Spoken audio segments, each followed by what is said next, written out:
za mlajšega sebe bi rekel, zakaj si vzal tisto na prvem fugu, bi mogel pustiti tam, kjer je bila, ne.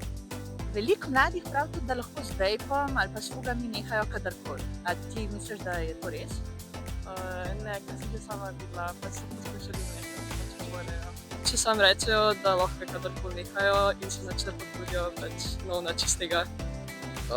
Ja, za kakšne bi rekel, da verjetno res, sploh tisti, ki niso še toliko odvisni, ampak iz osebnih izkušenj vem, da to se pač zgodi s tem prepričanjem, da ja, se lahko nekaj, kadar ti paše, in potem v bistvu začneš tako, pa ja, pa se samo enkrat na teden, pa ajde dvakrat, pa trikrat, pa vsak dan, pa parkrat na dan, in zelo hitro se pol zgodi, da še zmer imaš to prepričanje, da lahko nekaš, ampak če bi dejansko probal, se pač ne zgodi tako, tako da bi bil bolj skeptičen glede tega iskreno.